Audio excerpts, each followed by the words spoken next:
Hello friends, हम लोग UP triple S C Youth Publication की बुक कर रहे हैं। इसमें जितने भी यूपी ट्रिपल एस सी के PYQ हैं, जितने भी यूपी ट्रिपल एस सी आयोग के आए हुए क्वेश्चन हैं उनको करेंगे।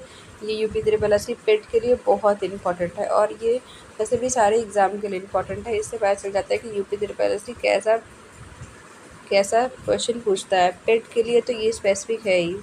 स्टार्ट करते हैं। इसमें देख लीजिए ये इसका विषय सूची है। इसमें क्या क्या है। उत्तर प्रदेश जो यूपी ट्रिपल एस सी 2023 की परीक्षाओं में पूछे गए प्रश्न जो है अध्याय चैप्टर वाइज इसमें दिया गया। हिस्ट्री है, एंशियंट हिस्ट्री है, मेडिवल हिस्ट्री है, मॉडर्न है, वर्ल्ड हिस्ट्री, इंडियन कॉन्स्टिट्यूशन है, ज्योग्राफी में वर्ल्ड और इंडियन दोनों हैं, इकोनॉमिक्स है, general science, physics, chemistry, biology, computer, environment है, ट्रेडिशनल जीके है और यूपी है। ये सब जो सिलेबस है यही तो यूपी ट्रिपल एस सी पेट का सिलेबस है। अगर इस बुक को आप लोग कर लेंगे तो आपका सारा जितना भी यूपी ट्रिपल एस सी आयोग का क्वेश्चन है PYQ वो सब तैयार हो जाएगा। कहीं ना कहीं इसी से रिलेटेड क्वेश्चन आने की पूरी संभावना होती है।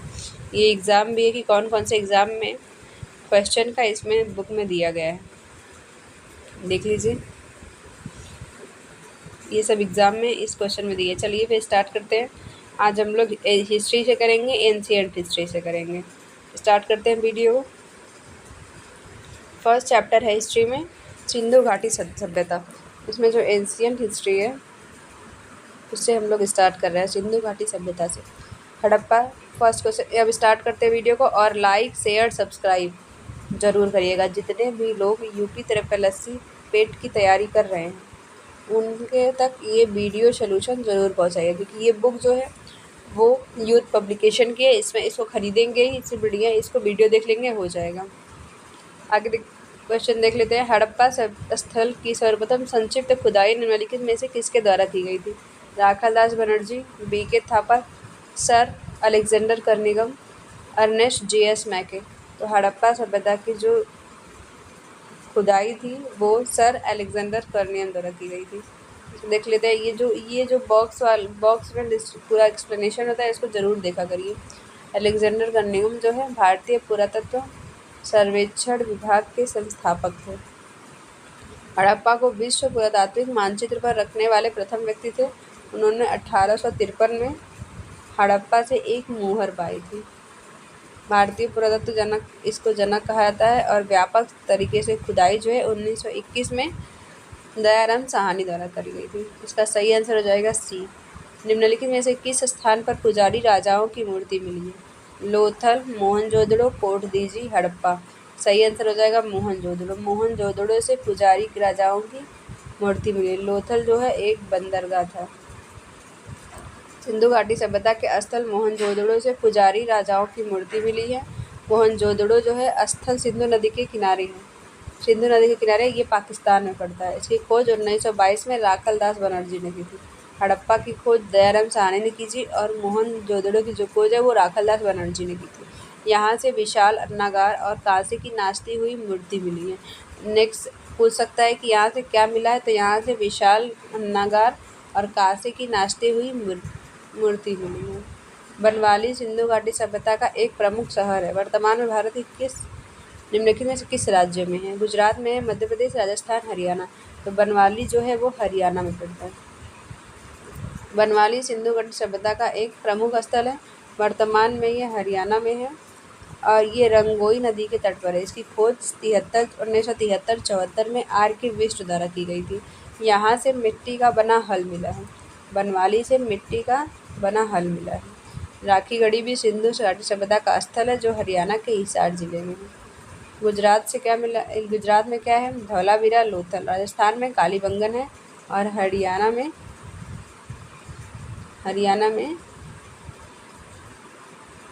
बनवाली है। आगे बढ़ते हैं। पशुपति मोहर सिंधु घाटी सभ्यता के किस स्थल से मिली है। बनवाली से, लोथल से, कालीबंगन से, मोहनजोदड़ो से। मोहनजोदड़ो से पशुपति की मोहर भी मिली है। पशुपति की जो मोहर है वो यहाँ से मोहनजोदड़ो से मिली है और ये पाकिस्तान में सिंधु नदी के तट पर है। और यहाँ से क्या क्या मिला है। बृहद स्नानागार मिला है, दाढ़ी वाले पुजारी की मूर्ति मिली है, नर्तकी की प्रसिद्ध कांस्य मूर्ति मिली है। ये तीनों पॉइंट याद रखिएगा।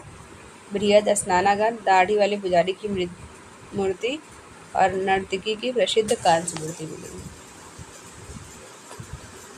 आते हैं भारत में स्थित किस हड़प्पा स्थल में हाकरा मृदभांड के भंडार शामिल है, जो सिंधु घाटी सभ्यता के शुरुआती चरणों में पहले की बसावट की विशेषता है? राखीगढ़ी, कालीबंगन, रोपड़, धौलावीरा। इसका सही आंसर हो जाएगा कालीबंगन। ये यूपी ट्रिपल एससी पेट 2023 में ये पूछा गया था। हड़प्पा सभ्यता का जो स्थल है कालीबंगन, वो घग्गर के पाट पर स्थित है। यहाँ से हड़प्पा पूर्व के चरणों में मृदभांड आदि प्राप्ति होती है। यहाँ पर 3 विधियों पूर्व समाधिकरण, आंशिक समाधिकरण, दाह संस्कार के साक्ष्य मिले हैं। और कालीबंगन जो है भूकंप के सबसे प्राचीनतम साक्ष्य मिले हैं। यहाँ से भूकंप के प्राचीनतम साक्ष्य मिले, ये याद रखिएगा। स्वतंत्र भारत में उत्खनन किया गया है पहला हड़प्पा स्थल का। निम्नलिखित में से कौन है? कालीबंगन, देशलपुर, लोथल, रोपड़। इसका सही आंसर हो जाएगा रोपड़। इसका उत्खनन जो है भारत में स्वतंत्र भारत की बात किया गया है। पंजाब प्रांत में सतलज नदी के बाएं तट पर स्थित रोपड़ हड़प्पा स्थल का एक ऐसा सभ्यता है जहां स्वतंत्रता प्राप्ति के पश्चात उत्खनन किया गया था। आधुनिक नाम जो है रूपनगर है। 1950 में इसकी खोज बीबी लाल द्वारा की गई थी और यज्ञ शर्मा ने इसकी खुदाई यहाँ से 6 संस्कृति के 6 चरण मिले हैं। अब आते हैं वैदिक सभ्यता। ये सिंधु घाटी सभ्यता का इतने क्वेश्चन यूपी ट्रिपल एससी पेट पे आए थे। अब आते हैं वैदिक सभ्यता। वेदों में लिखे भगवान वरुण के आह्वान स नो वरुणा को निम्नलिखित में से किस संगठन द्वारा अपनाया गया था? भारतीय वायुसेना, society for marine reef watch, marine conservation, भारतीय नौसेना। इसका सही आंसर हो जाएगा डी, भारतीय नौसेना। ये यूपी ट्रिपल एससी वीडियो के री एग्जाम में पूछा गया था। भारतीय नौसेना इस आदर्श वाक्य को अपनाया है और इसकी स्थापना 1612 में ईस्ट इंडिया कंपनी ने की थी। और भारतीय नौसेना दिवस जो है वो 4 दिसंबर को मनाया जाता है। वेदों के अंतिम भाग को निम्नलिखित में से किस नाम से जाने जाते हैं? वेदांग, उपनिषद, आरण्यक और ब्राह्मण। इसका सही आंसर हो जाएगा उपनिषद। उपनिषद वैदिक ग्रंथ। वेद 4 होते हैं, ऋग्वेद, यजुर्वेद, सामवेद, अथर्ववेद। संहिता, ब्राह्मण, आरण्यक और उपनिषद वेदों के 4 घटक होते हैं। 108 उपनिषद होते हैं, इनमें से 13 जो है वो प्रसिद्ध हैं।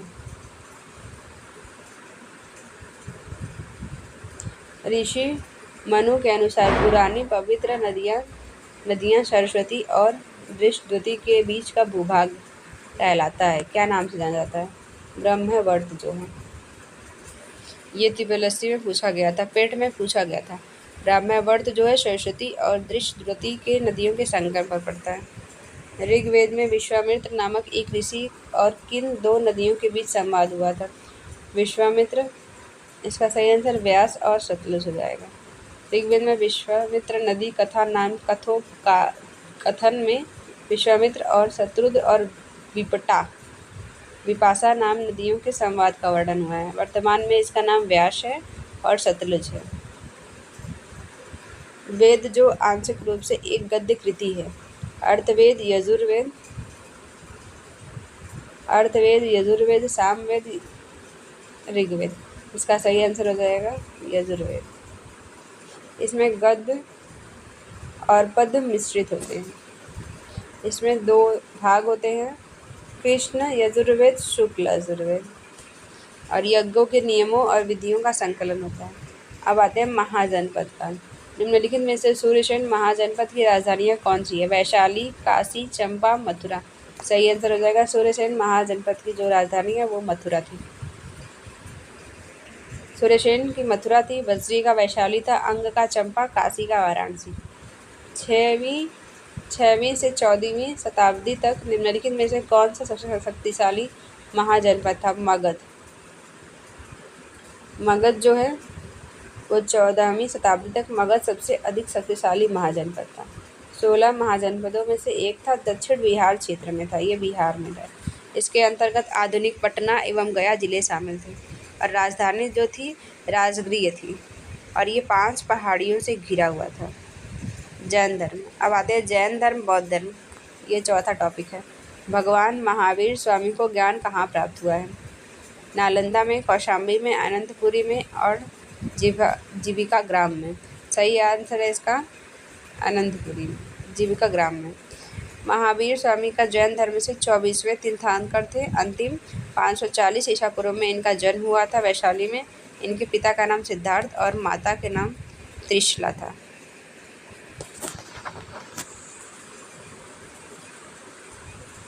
और इनका बचपन का नाम वर्धमान था। 12 वर्ष की कठिन तपस्या के बाद इनको ज्ञान की प्राप्ति होती है त्रिजुपालिका नदी के तट पर। माना जाता है कि गौतम सिद्धार्थ ने अंतिम अनुभूति के लिए बोधगया जाने से पहले 6 साल तक निम्नलिखित में से किस स्थान पर पवित्रता पूर्वक ध्यान किया था? डुगेश्वरी गुफा में किया था। ये पूछा गया था यूपी ट्रिपल पेट में, ये पूछा गया था। निम्नलिखित में से किस बौद्ध स्थल पर महिलाओं को पहली बार संघ में नियुक्त किया गया था? वैशाली में। महावीर और उनके अनुयायियों की शिक्षा कई शताब्दियों तक मौखिक रूप से प्रसारित होती रही। इनमें से 1500 वर्ष पहले लिखा गया था। वर्तमान में वे निम्नलिखित में से किस स्थान पर उपलब्ध हैं? पटना बिहार, श्रीवस्ती उत्तर प्रदेश, वल्लभी गुजरात, श्रवणबेगोला कर्नाटक। इसका सही आंसर हो जाएगा श्री वल्लभी गुजरात। यहाँ पर उनके अनुयायियों द्वारा द्वितीय संगति के समय में गुजरात में किया गया था। महावीर स्वामी को जिन के नाम से जाना जाता है। जिन का क्या अर्थ है? विजेता। अब ये अच्छा लगा होगा तो लाइक शेयर सब्सक्राइब करिएगा। इसके आगे दूसरे दिन कराया जाएगा। और जितने भी लोग यूपी ट्रिपल एस सी पेट की तैयारी कर रहे हैं उनके तक ये वीडियो ज़रूर शेयर करिए, क्योंकि इस बुक से देख लीजिए यूपी पेट 2023 वीडियो आया हुआ है। लाइक शेयर सब्सक्राइब ज़रूर करिएगा और टेलीग्राम चैनल को ज्वाइन कर लीजिएगा।